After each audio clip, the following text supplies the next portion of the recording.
साथियों, इसलिए बहुत सारी बातें यहां पर स्मरण होती है, क्योंकि उत्तरांचल प्रेस क्लब केवल एक संस्था नहीं है कि जहां चुनाव होते हैं, पदाधिकारी बनते हैं और सामान्य कामकाज चलता है, बल्कि ये प्रदेश की हमारी ये लोकतांत्रिक चेतना और उसकी अभिव्यक्ति का भी एक सशक्त मंच है। मैं देखता हूं कि इससे पहले वाली कार्यकारिणी में भी, और अजय राणा जी तो शायद अब ये कौन सी बार हो गए आप अध्यक्ष? तीसरी बार। ये भी रिकॉर्ड आप ही के नाम है? ये भी पहली बार हुआ है। ठीक है। तो एक बड़ा सशक्त मंच है कि आप लोग अपनी बातों को हर प्लेटफॉर्म पर रखते हैं, हर जगह प्रेस से संबंधित, समाज से संबंधित कई सारे मुद्दों पर, कई सारे विषयों पर बात करते हैं। तो पॉल जी, आप ही है ना? मैं पहचान पा रहा हूं आप।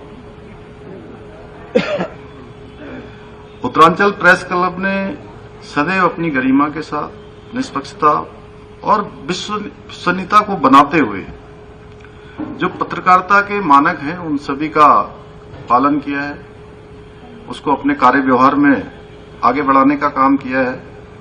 और ये हम सभी के लिए एक ये प्रेरणा भी है और नए पदाधिकारियों के लिए भी एक काम करने का पाथेय भी है, मार्ग भी है कि उसी मार्ग पर हमारी ये कार्यकारिणी भी काम करेगी। साथियों, अगर पत्रकारिता को लोकतंत्र का चौथा स्तंभ कहा गया है तो यूं ही नहीं कहा गया है। यह वो शक्ति है जो सरकारों को भी जिम्मेदार बनाती है, उनका उत्तरदायित्व निर्धारित करती है, उत्तरदायी बनाती है और समाज को जागरूक करने का काम करती है और आम नागरिकों को उनके अधिकारों के प्रति सजग करने का काम करती है, जागृत करने का काम करती है।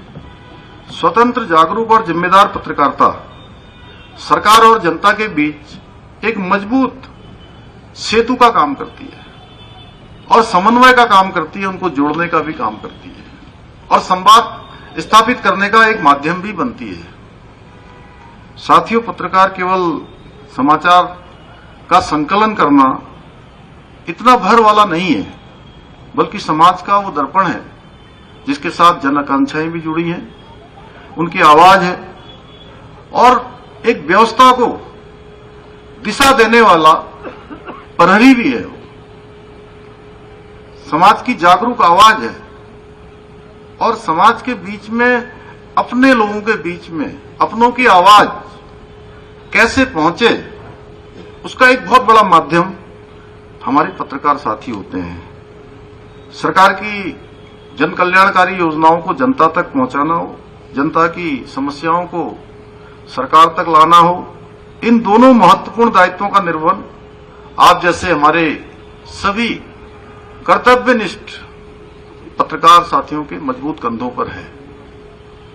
मुझे प्रसन्नता है कि आप सभी लोग अपनी इस जिम्मेदारी को पूरी निष्ठा के साथ, पूरे समर्पण के साथ, ईमानदारी और प्रतिबद्धता के साथ निभा रहे हैं। इसलिए मैं आज के अवसर पर केवल बधाई जीतने वालों को या चुने हुए लोगों को ही नहीं दे रहा हूं, मैं आप सभी लोगों को अपने हृदय से आप सबका अभिनंदन करता हूं। आप सभी को मैं बहुत बधाई देता हूं।